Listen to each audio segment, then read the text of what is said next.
Do you think that race plays a part in wealth distribution, or either a mindset that you can't Today? or cannot? Yeah. No. You don't? No, I don't. I don't. Hey, you and I, we're proof. Why would race have anything to do with it?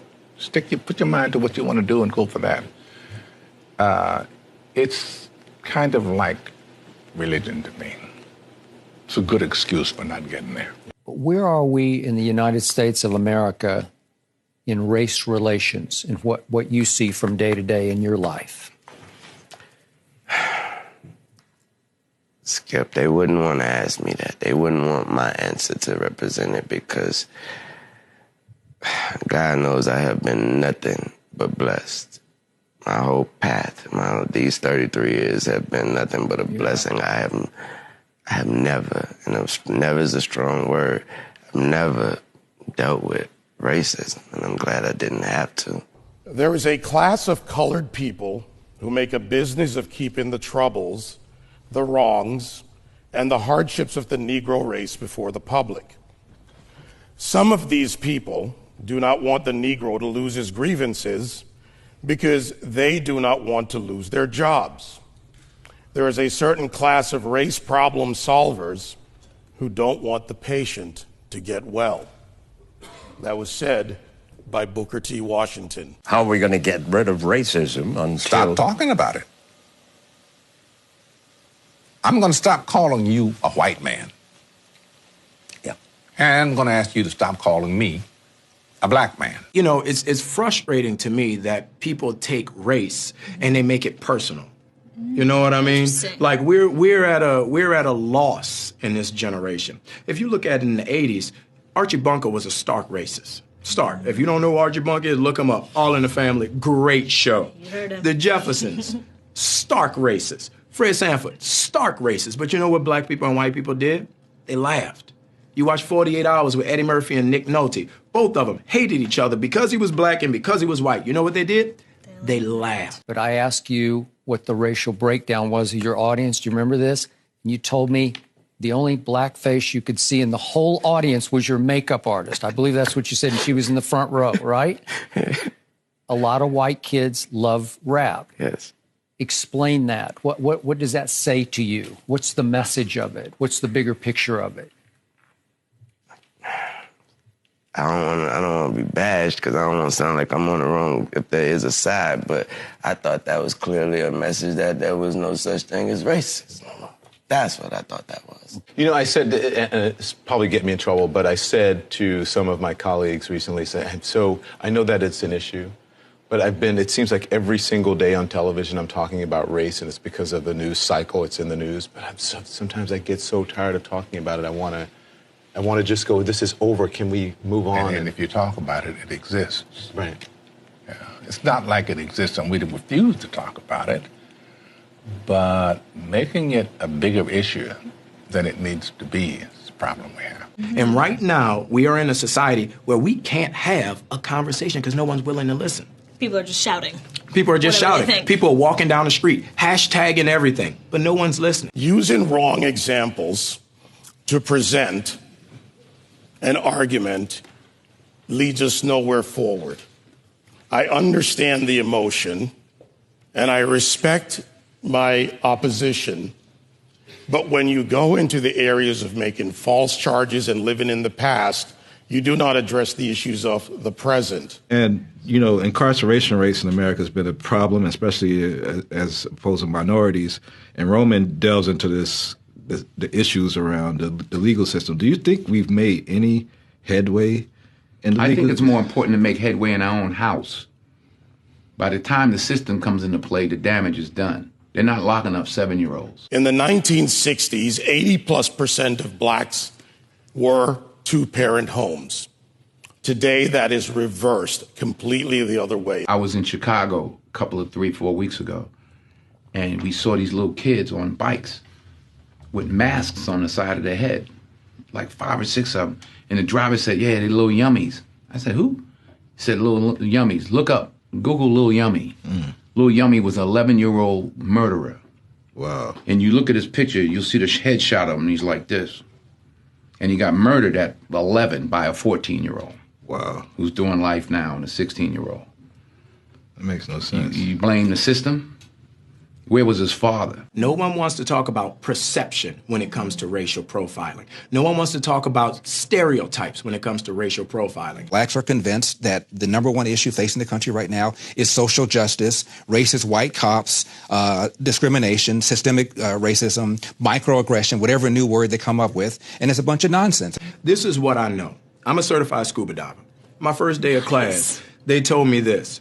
When you're in shark-infested waters, everything in that water is considered a threat until proven otherwise. If it's a guppy, it could be a shark until you know it's a guppy. And I think as black men, we need to realize we're in shark-infested waters. And if we don't sit our young men down and we don't talk to them about perception, if we don't talk to them about stereotypes, we're doing them a huge disservice. It starts in the house. It starts in the home. And yeah, well, my father got locked up. Well, where was his father? Yeah. You know, like I did talk about my three closest friends, and they did, 15 and 25. One did 28, this and that. I was the only one of the three that had a father in my life, even though my parents were together. But I still had a father who was a gentle man and a good example, and they didn't. We can blame the system if we want, but they didn't lock any of us up at 7. Yeah. We were all doing enough to get locked up at 13. My parents sent me in another direction. They didn't have anybody to help them, and they kept doing what they was doing, and the system got them. So I don't. The system is rigged, but why? All the more reason not to help it. The number one problem domestically facing this country is a breakdown of the family. And President Obama said it. I didn't. A black kid, or a kid, not just a black kid, a kid raised without a dad is 5 times more likely to be poor and commit crimes, 9 times more likely to drop out of school, and 20 times more likely to end up in jail. So you're far more likely to end up in jail without having a dad than you are because of a white racist cop. Prime example, I got pulled over by the police, come over to my window, flash his light in my face, hand on my pistol. I can handle that 2 ways. I can start yelling and screaming and tell him he a racist and he don't know me. You doing this wrong. Or I can say, yes, officer, no, officer, or we done, officer. And both of them are going to have drastically different outcomes. Half the homicides in this country are committed by and against black people. Last year, there were 14,000 homicides, not talking about suicides, I'm talking about homicides. Half of them were black, 96% of them black on black of that 7,000. Where's the Black Lives Matter people on that? What happens with young black men, everything is susceptible to the question of your manhood. And what's going on in these streets ain't got nothing to do with my manhood. Interesting. If I'm gonna fight a police, I'm gonna fight him in a controlled environment, a court of law. I'm not gonna fight him on the streets. In Baltimore, where Freddie Gray was killed, Freddie Gray died in a van. I shouldn't say was killed, died in a van. Yeah. You have a city that's 45% black. City council is 100% Democrat. The majority of city council is black. The top cop at the time was black. The number 2 cop was black. The majority of the command staff is black. The mayor is black. The AG is black. And yet here we are talking about racism. I mean, it's absurd. All cops aren't bad cops. 99% of cops are really good dudes and women. I've 99% of the people I've met that are cops are dope. I have a lot of friends that are cops. But that 1%, that's the problem. And you want to give yourself every opportunity not to end up a statistic. 965 people were shot by cops last year and killed. 4% of them were white cops shooting unarmed blacks. In Chicago in 2011, 21 people were shot and killed by cops. In 2015, there were 7. In Chicago, which is a third black, a third white, and a third Hispanic, 70% of the homicides are black on black. About 40 per month, almost 500 per year, last year in Chicago, and 75% of them are unsolved. Where is the Black Lives Matter on that? The idea that a racist white cop shooting unarmed black people is a peril to black people is BS. Black History Month you find Ridiculous. why? You're going to relegate my history to a month? Oh, come on. What do you do with yours? Which month is White History Month? Well, come on, tell me. Well, I'm Jewish.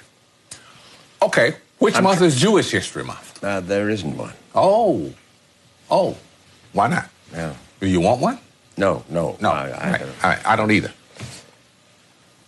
I don't want a Black History Month. Black history is American history. Abraham Lincoln, as my colleague said, fought a war to preserve the Union. That republic allowed for the people of the United States, under our Constitution, to amend it, therefore removing slavery and then moving forward to the Voting and Civil Rights Act and also the suffrage movement for women. At that same time, and you would say it as strong as anyone, it's no excuse for bombing and destroying your own neighborhood.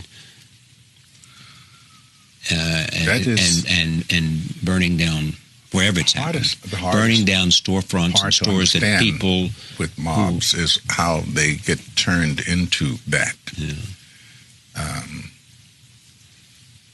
What's to be gained? You know, you stop for one split second to think. Burning and looting doesn't help you in any way. I understand y'all upset, but like it was already said, I doubt y'all and y'all half as upset as I am. So if I'm not over here wilding out, if I'm not over here blowing up stuff, if I'm not over here messing up my community, then what are y'all doing? I will always continue to say that riots are socially destructive and self-defeating. I'm still convinced that non-violence is the most potent weapon available to oppress people in their struggle for freedom and justice. I feel that violence will only create more social problems than they will solve. Let's switch it up, y'all. Let's switch it up. Yeah. Amen. Do this peacefully. Please. My brother moved here from Houston, and I used to talk to him on the phone. He loved it here. He started driving truck. He was good. So I highly doubt. No, I don't know. I know he would not want y'all to be doing this. So I will continue to condemn riots and continue to say to my brothers and sisters that this is not the way. Continue to affirm that there is another way.